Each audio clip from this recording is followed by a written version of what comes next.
राधे राधे दोस्तों, स्वागत है आप लोग का हमारे YouTube चैनल सनातन की जानकारी 24 में। दोस्तों, भारत के इतिहास में कई ऐसे साहसी महावीर और प्रतापी राजा हुए हैं जो अपने राष्ट्रभक्ति और बलिदान से वीरता की मिसाल ही नहीं बल्कि अपने कर्मों से ऐसा कुछ कर दिया है कि वह हमेशा के लिए इतिहास के पन्नों में अमर हो गए हैं। ऐसे ही एक सूरवीर महावीर राजा हुए जिनका नाम महाराणा प्रताप था। दोस्तों, महाराणा प्रताप के जीवन गाथा के विषय में एक ऐसी दिलचस्प जानकारी आज हम इस वीडियो के माध्यम से देने जा रहे हैं जो कि इसके कुछ हिस्से इतिहास के पन्नों में छुपाया गया है और उसे बदल करके कुछ झूठ भी परोसा गया है। तो दोस्तों, महाराणा प्रताप के जीवन की सच्चाई जानने के लिए आप लोग हमारे वीडियो में बने रहिए। और दोस्तों, हमारे वीडियो को लाइक कीजिए और अगर चैनल पर नए हैं तो चैनल को सब्सक्राइब कीजिए तथा बेल आइकन की घंटी जरूर दबाएं। तो दोस्तों, आइए आज का वीडियो शुरू करते हैं। महाराणा प्रताप का जन्म 9 मई 1540 को कुंभलगढ़ राजस्थान में हुआ था। उनके पिता महाराणा उदय सिंह और माता रानी जयंताबाई थी। महाराणा प्रताप बचपन से ही निडर, साहसी और एक लीडरशिप युवा बालक थे। अपने दोस्तों के साथ खेल खेल में वह अपने दोस्तों के लीडर बन जाते थे।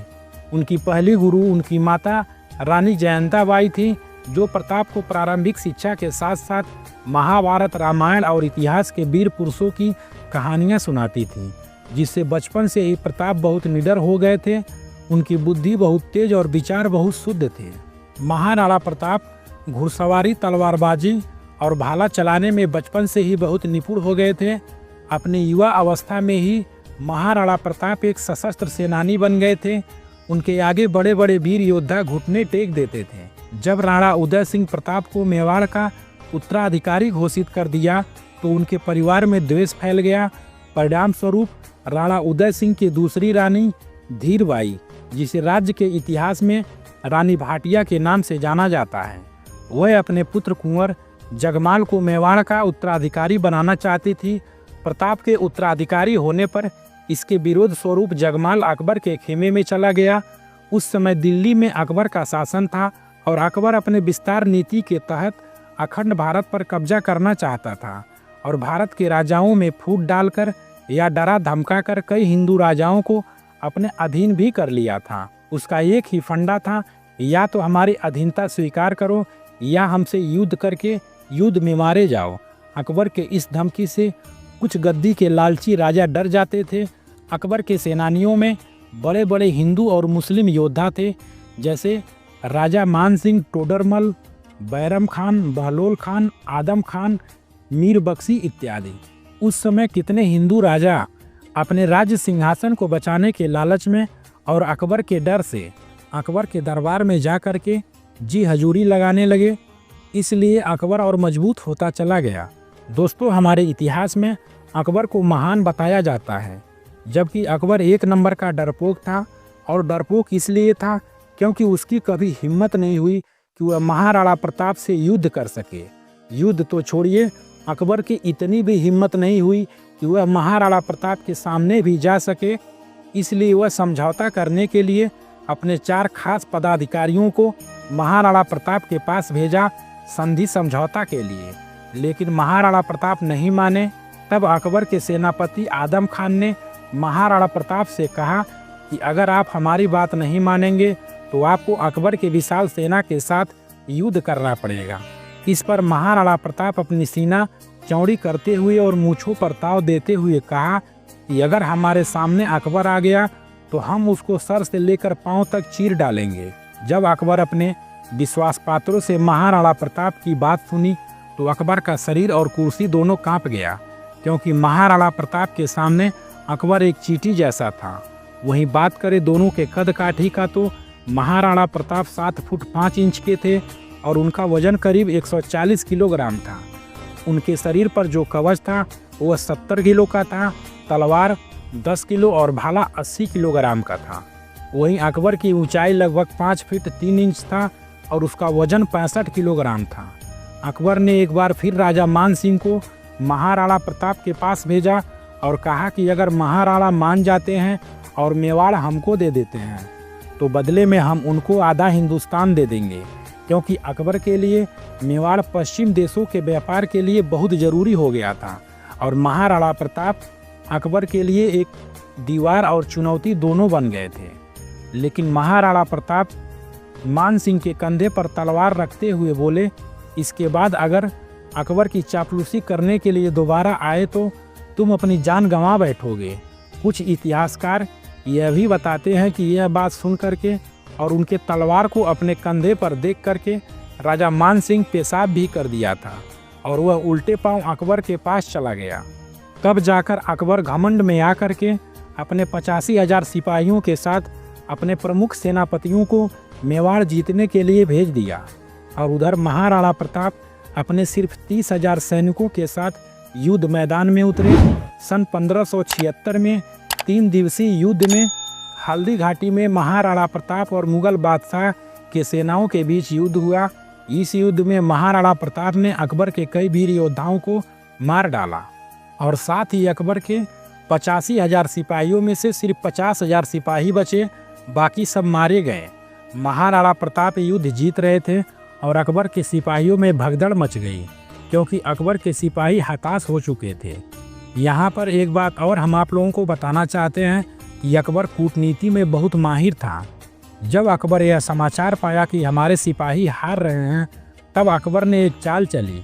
अकबर ने एक सेना की टुकड़ी के साथ अपने राजशाही हाथी को पीछे से रवाना किया और उसमें ऐसा दिखाया गया कि अकबर खुद युद्ध के मैदान में युद्ध के लिए आ रहा है।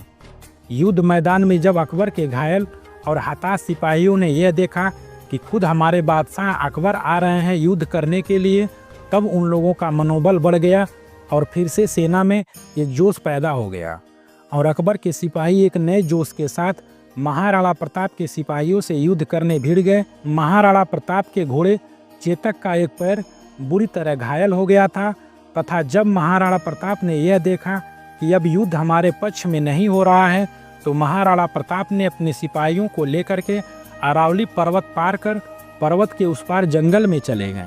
इसी बीच महाराणा प्रताप के घोड़े चेतक ने एक 21 फीट खाई को एक ही टाप में कूद गया तथा बाद में चेतक की मृत्यु हो गई, पर वह जाते जाते महाराणा प्रताप का जान बचा गया।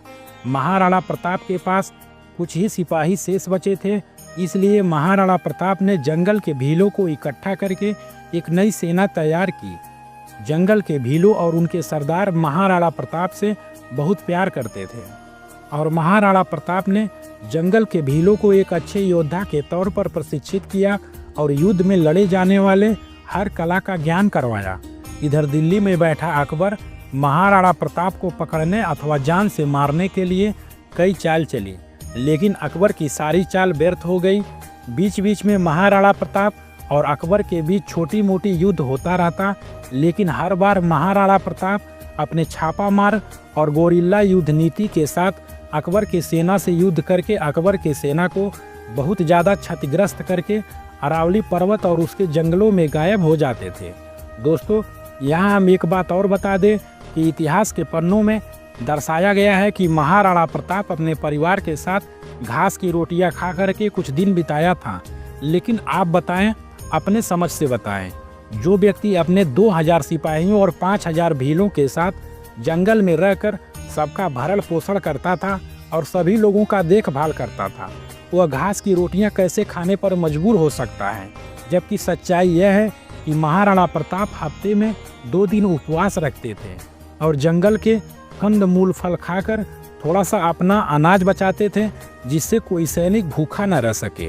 दोस्तों, सन 16 सितंबर 1583 की लड़ाई मुगल कभी भूल नहीं पाए।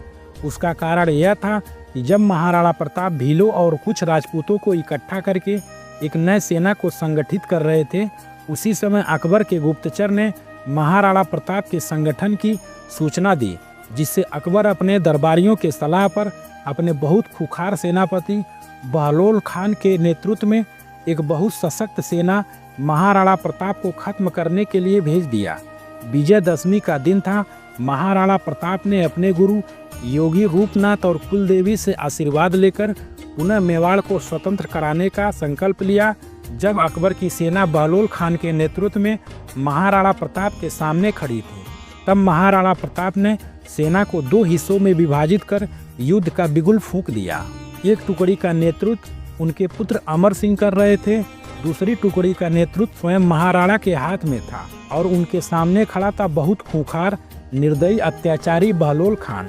बहलोल खान कौन था, आइए पहले यह जानते हैं। बहलोल खान अकबर के सबसे प्रिय सेनापतियों में से एक था, जिस पर अकबर को खूब भरोसा भी था। उसकी लंबाई 7 फीट 8 इंच थी, लेकिन युद्ध में उसके साथ जो हुआ उसे सुनकर आप हैरान रह जाएंगे। बहलोल खान मुगल शासक अकबर का सेनापति था। उसके बारे में कहा जाता था कि वह कोई भी जंग हारा नहीं था, उसने कई लड़ाइयाँ जीती थी। साथ ही वो इतना जालिम था कि वो कई लोगों को दर्दनाक तरीके से मार चुका था। एक बार एक युद्ध की लड़ाई में जीतने के बाद बहलोल खान एक लड़की के दोनों स्तन और जिह्वा तक काट दिया था, तथा एक बार तो उसने 3 दिन के बच्चे की आंखें निकालकर उसका गला रेतकर हत्या कर दी थी। कहा जाता है कि बहलोल खान अकबर को जंग में जीती हुई कई खूबसूरत लड़कियां सौंप देता था। ऐसे में बहलोल पर अकबर को पूरा भरोसा था, लेकिन जब वो महाराणा प्रताप के सामने गया तो उसका हाल बेहाल हो गया। दिवेर का यह युद्ध बड़ा भीषण था। राजकुमार अमर सिंह के नेतृत्व वाली टुकड़ी ने दिवेर थाने पर हमला कर दिया। हजारों की संख्या में मुगल सैनिक तलवारों, बरछों, भालों व कटारों से बीत दिए गए। युद्ध में राजकुमार अमर सिंह ने सुल्तान खान को बरछा मारा, जो सुल्तान खान और उसके घोड़े को काटता हुआ निकल गया। बहलोल खान अपनी सीना ऊंची किए हुए महाराणा प्रताप के पास पहुंचकर युद्ध की चुनौती दी। इस पर महाराणा प्रताप ने बहलोल खान के सिर पर वार किया तथा एक ही वार में तलवार से उसे उसके घोड़े समेत काट दिया। यह देखकर अकबर की सेना में पुनः भगदड़ मच गया। शौर्य का यह उदाहरण इतिहास में कहीं देखने को नहीं मिलता है। इसी पर यह कहावत बनी कि मेवाड़ में सवार को एक ही वार से घोड़े समेत काट दिया जाता है। ये घटनाएं मुगल को भयभीत करने के लिए पर्याप्त थी। बचे हुए 30,000 मुगल सैनिक ने महाराणा प्रताप के सामने आत्मसमर्पण कर दिया। दिवेर के युद्ध ने मुगलों का मनोबल इस प्रकार तोड़ दिया कि उन्हें मेवाड़ के अपने सारे 36 थाने व ठिकाने छोड़कर निकल जाना पड़ा। यहाँ तक कि कुंभलगढ़ का किला तक रातों रात खाली कर मुगल सेना भाग खड़ी हुई। दिवेर का यह युद्ध न केवल महाराणा प्रताप अपितु मुगलों के इतिहास में भी अत्यंत निर्णायक सिद्ध हुआ। मुट्ठी भर हिंदू सैनिक ने पूरे भारतीय उपमहाद्वीप पर राज करने वाले मुगलों के हृदय में भय भर दिया। दिवेर के युद्ध ने मेवाड़ में अकबर की विजय पर न केवल विराम लगा दिया, बल्कि मुगलों के हृदय में ऐसे भय का संचार कर दिया कि अकबर के समय में कोई मुगल मेवाड़ के तरफ आंख उठाकर नहीं देखा। हल्दी घाटी विजय का प्रारंभ था तो दिवेर उस विजय का उत्कर्ष था। निर्णायक विजय दिवेर युद्ध भूमि में मिली। दोस्तों, इसके बाद जब तक मेवाड़ में महाराणा थे तब तक अकबर मेवाड़ के तरफ आंख उठाकर नहीं देखा। साथियों, आज का हमारा यह वीडियो आपको कैसा लगा कमेंट बॉक्स में ज़रूर बताएं। राधे राधे दोस्तों, मिलते हैं अगले वीडियो में। तब तक के लिए जय श्री राम।